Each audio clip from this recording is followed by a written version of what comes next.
뉴스 보셨나요? 한강물에서 발기부전 치료제 성분이 발견됐다. 맞아요. 사실 이게 전자상가 아이템은 아닌데, 그리고 저랑 전혀 상관없는 이야기긴 한데 그래도 너무 흥미롭잖아요. 상당히 과학적이기도 하고. 이게 무슨 소리야? 대체 이 논문이 어쩌다가 세상에 나오게 됐는지, 무슨 생각으로 이런 연구를 시작하시게 된 건지 제가 이 논문을 쓴 교수님을 직접 찾아가 봤습니다. 안녕하세요. 서울시립대학교 환경공학부 김현욱 교수입니다. 환경공학부 교수님이 난데없이 한강물 속 비아그라 성분에 관심을 가지게 된 건 바로 이 뉴스 때문입니다. 20년 동안 이어졌던 발기부전 치료제 시알리스의 특허 기간이 이달 초에 만료됐습니다.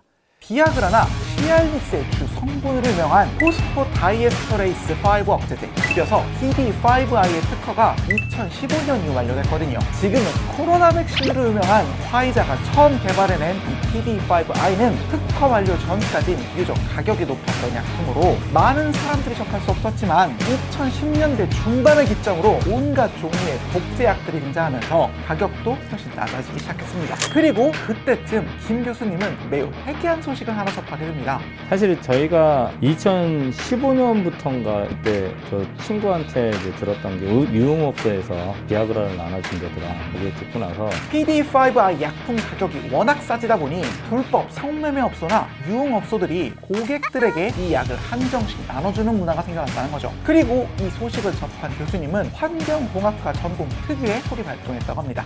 이런 컴파운드들은 자연에 유입될 수가 없는 컴파운드들이고 인간이 소모를 해야지 배출되는 거거든요. 또 하나는 약이 이제 타블렛이 남으면 사람들이 이거 별도로 모아가지고 폐기를 해야 되는데 전기에다 이렇게 다 배출을 하시거든요. 그런 부분들이 사수처리장으로 들어올 수밖에 없어요. 그래서 이제 시작을 하게 된 거죠. 우리나라를 비롯한 대부분의 현대 하수처리 시설은 미생물을 이용해 유기물질을 이산화탄소와 물로 분해하는 활성 슬러지 방식을 사용하는데, 애당초 새로운 형태의 무기화학 물질인 PD5I는 그런 시설로 걸러낼 수 없으리라 본 겁니다. 이게 사실 처음에 도입된 거는 1914년도예요.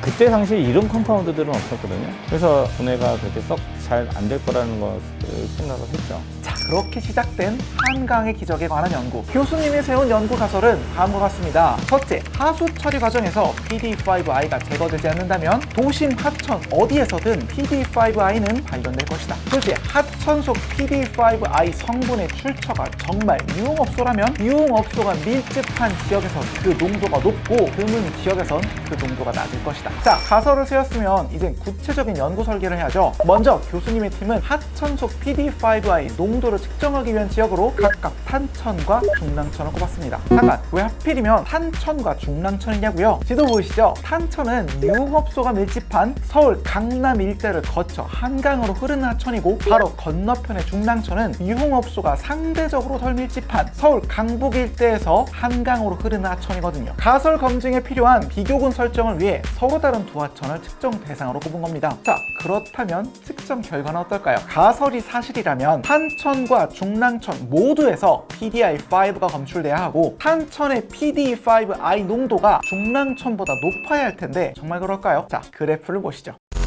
일단 중랑천과 탄천에서 모두 PD5I가 검출된 것을 확인할 수 있습니다. 어느 하수 처리장이든 PD5I 성분은 제대로 걸러내지 못할 것이란 가정이 맞은 거죠. 그런데요, 이 수치 차이 보이시나요? 탄천의 PD5I의 농도가 월등히 높습니다. 이쪽 강북 쪽의 데이터고요. 이쪽 데이터가 이제 강남 쪽의 데이터인데 보시면 강남이 한 20-30% 정도 더 높아요. 너무나 인간적인 PD5I 농도 측정 결과, 여기에 시간대별 농도 분석 결과를 보게 되면 현대 인간의 생활 패턴은 더 노골적으로 드러납니다. 자, 결론을 말하기 전에 여러분도 맞춰보세요. 월, 화, 수, 목, 금, 토, 일, 낮과 밤 중 PD5I의 농도가 가장 치솟을 때는 언제일 것 같나요? 맞아요, 불금이 괜히 나온 말이 아니죠. 금요일 밤에 발생한 생활 하수들이 처리 과정을 마친 토요일 낮에 PD5I의 농도는 피크를 찍습니다.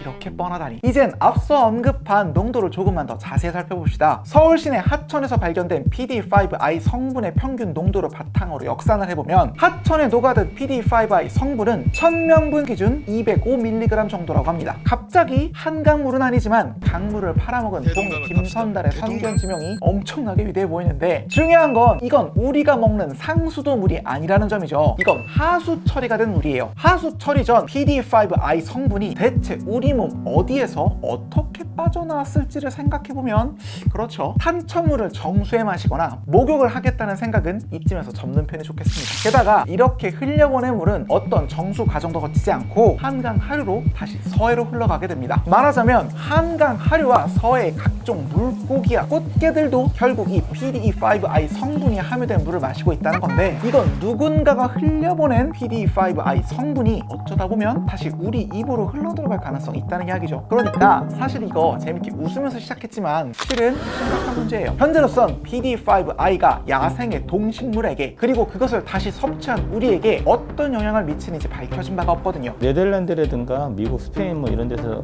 간헐적으로 좀 있었는데, 이게 사실 분석 방법도 확립된 지가 얼마 안 된 거라 가지고 많은 연구는 없어요. 그리고 아는 사람은 아시겠지만 이 PD5I 성분은 애당초 협심증 치료제로 개발됐거든요. 다만 그 치료제가 혈관이 많이 몰린 해면체 부위에 작용하게 될 경우 피가 몰려 팽창하게 되는 부작용이 발견되면서 지금의 목적으로 쓰이게 된 거죠. 그런데 그 PD5I 약제가 하천을 거쳐 바다에 쌓이게 된다면, 그리고 거기서 자란 생물을 환자가 먹는다면 그 결과가 마냥 웃기진 않을 겁니다. 자, 그럼 어떻게 해야 하냐고요? 일단 유흥업소에서 저렇게 PD5I를 함부로 나눠주지 못하게 하고 하수 처리 시설을 고쳐 해당 성분을 처리할 수 있게끔 만들어야겠지만, 연구를 진행한 교수님은 애당초 조사가 안 된 부분들, 그러니까 PD5I의 장기적인 독성 연구와 생태계 조사가 필요하다고 주장하고 있습니다. 그게 지류에 배출이 되면 상수원 쪽으로 이제 유입이 될 수도 있는 건데, 할당호가 있으면 지류들이 있지 않습니까? 그게 일반 가정에서도 쓸 수도 있는 거기 때문에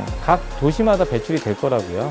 새로운 약품의 보급과 환경의 변화 속에서 그동안 우리가 상대적으로 소홀했던 하수 처리 분야에도 이제는 더 많은 연구와 투자가 필요하다는 겁니다.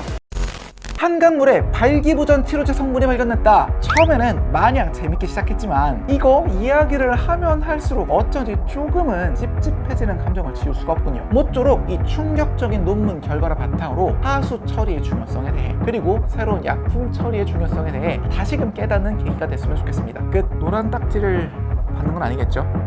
걱정이 많습니다. 한 잔 더 떠먹으러 가자.